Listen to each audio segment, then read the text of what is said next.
अंगारेश्वर शिवलिंग। अंगारेश्वर महादेव काफ़ी प्रसिद्ध शिवलिंग है। इस शिवलिंग से संबंधित एक कथा है, वो अंधकासुर से संबंधित है। एक दैत्य था जिसका नाम अंधकासुर था। उसने भगवान शिव को प्रसन्न करने के लिए कठिन से कठिन तप किया। तप के परिणाम स्वरूप भगवान शिव ने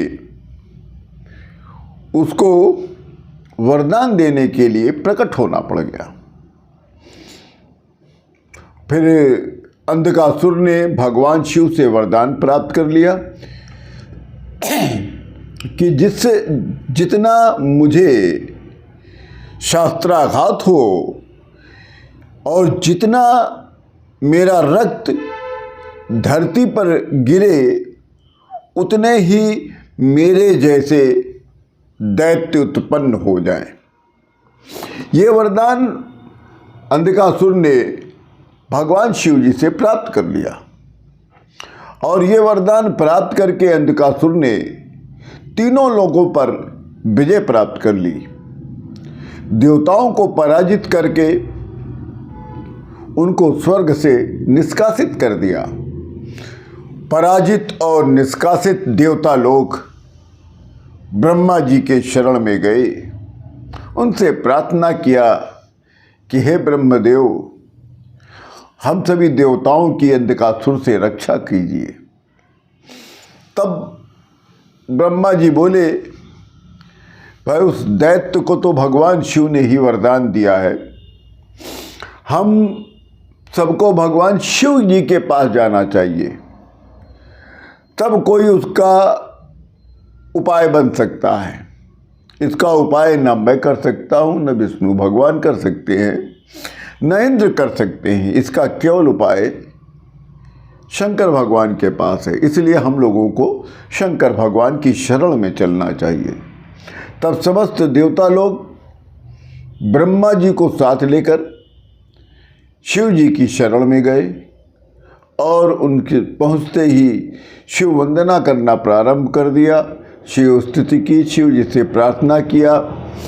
तब भगवान शिव ने समस्त देवताओं की प्रार्थना को स्वीकार करते हुए कहा कि हे देवता लोग, आप लोग दुखी न हो, अंधकासुर से मैं ही स्वयं युद्ध करूंगा। तब भगवान शिव और अंधकासुर का भयंकर युद्ध, जो अंधकासुर भगवान शिव का परम भक्त था, क्योंकि उसने सत्कर्म नहीं किया था, कर रहा था। भगवान की भक्ति प्राप्त करने के बाद, वरदान प्राप्त करने के बाद यदि सत्कर्म छोड़कर पाप कर्म में लिप्त हो जाएंगे तो भगवान की कृपा नहीं बनती है। यही अंधकासुर के साथ हुआ। तब भगवान शिव जी ने अंधकासुर से भयंकर युद्ध किया। इतना भयंकर युद्ध हुआ कि इसका वर्णन बताते हैं शास्त्र कि नहीं लिखा जा सका। जितना शास्त्राघात भगवान शिव ने अंधकासुर पर किया, उतना रक्त उसका धरती पर गिरता, और चूंकि शिव के वरदान के कारण जितना रक्त धरती पर गिर रहा था, उतने ही अंधकासुर उत्पन्न हो रहे थे। इस प्रकार भगवान शिव जी स्वयं उससे युद्ध करते करते थक गए और थकने के परिणाम स्वरूप शंकर भगवान के ललाट से अर्थात मस्तक से पसीने की एक बूंद धरती पर गिर गई। और जैसे ही मस्तक के पसीने की एक बूंद धरती पर गिरा है तो बड़ा भयंकर विस्फोट हुआ। उसमें से एक आग का गोला उत्पन्न हुआ और उस आग के गोले में से एक लाल शरीर की शोभा वाला, क्रोध से युक्त अंगारक स्वरूप में एक बालक उत्पन्न हो गया। वो बालक उत्पन्न होते ही उस बालक को बड़ी भूख लग गई, और जब भूख लगे, ऊपर से अंधकासुर का युद्ध शिव जी के साथ चल रहा था। युद्ध के परिणाम स्वरूप अंधकासुर का जब रक्त धरती पर आ रहा था, तो उस रक्त का भक्षण उस बालक ने करना प्रारंभ कर दिया, जिसके परिणाम स्वरूप दूसरे दैत्य अंधकासुर जैसे नहीं उत्पन्न हो पा रहे थे, और भगवान शिव ने तब अंधकासुर का वध कर दिया। किंतु स्थूल शरीर वाला अंगारक स्वरूप बालक भय देने वाला था। उससे पृथ्वी भी कांपने लग गई, समुद्र में तूफान आने लग गया, पर्वत आदि सभी हिलने लग गए। उसी से देवता मनुष्य पीड़ित होने लगे, और वो अंगारक स्वरूप बालक उत्पन्न होते ही थोड़ी देर में भयानक होकर तीनों लोकों में भ्रमण करना प्रारंभ कर दिया। और जब भ्रमण करने लगा तो सबको पीड़ित करने लग गया, और कई को वो भक्षण कर गया। चारों ओर और त्राही त्राही मच गई। तब खिल्यादि ऋषि जो थे वो देव गुरु बृहस्पति भगवान के पास गए, और वो सब लोग मिलकर फिर भगवान शिव जी के शरण में गए।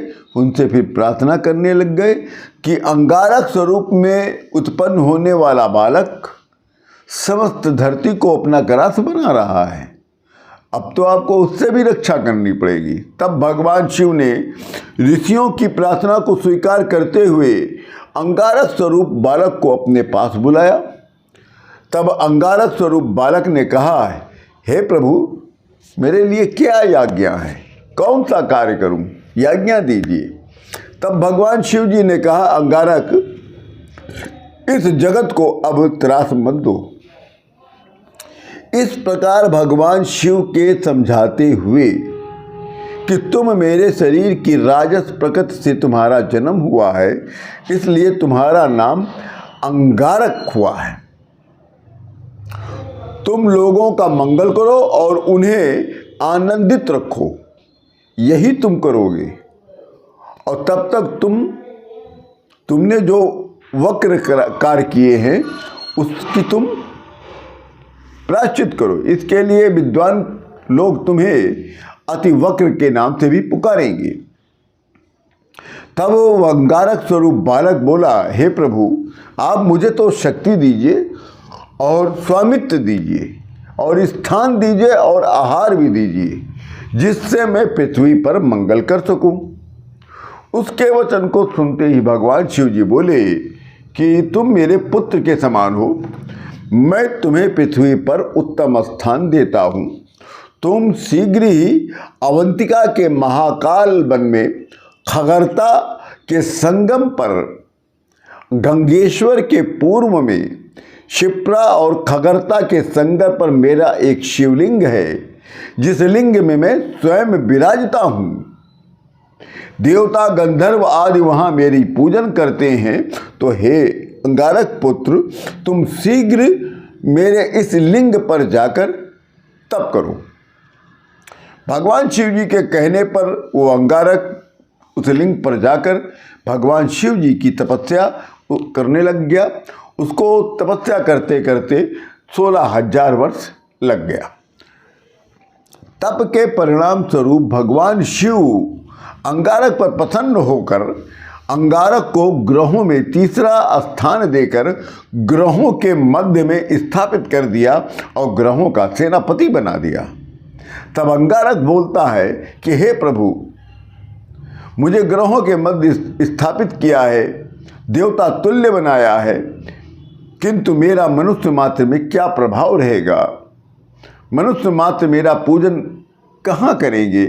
तब भगवान शिव जी कहते हैं कि हे अंगारक, आज से तुम मात्र कुंडलियों में योग कारक कहे जाओगे।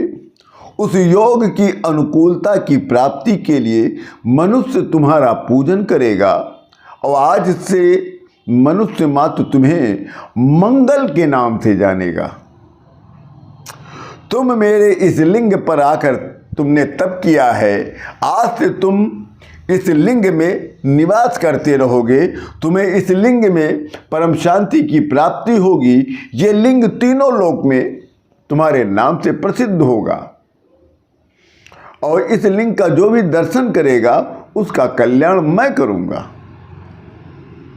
और शुभ करूंगा, उसका मैं अच्छे योगों का निर्माण करूंगा।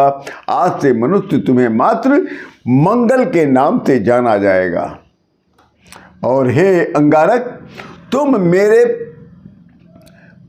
ललाट की पसीने की बूंद धरती पर गिरने से उत्पन्न हुए हो, इसलिए समस्त जगत तुम्हें भूमि पुत्र भी कहेगा। उसका फिर पृथ्वी पर जन्म नहीं होगा। जो मंगलवार की चतुर्थी के दिन जो तुम्हारा दर्शन और व्रत पूजन करेगा, उसकी मनोवांछित कामनाएं स्वतः पूर्ण हो जाएंगी। इस प्रकार से अंगारक अर्थात मंगल ग्रह, जो अंगारेश्वर शिवलिंग के नाम से प्रसिद्ध हुआ, जो इस समय महाकाल की नगरी उज्जैन में आज भी वो स्थित है। इसी के साथ ये अच्छी जानकारी आप लोगों के समक्ष प्रस्तुत किया। आप लोगों को अच्छा लगे तो लाइक करिएगा, नहीं अच्छा लगे तो मत करिएगा। जय जय श्री राम।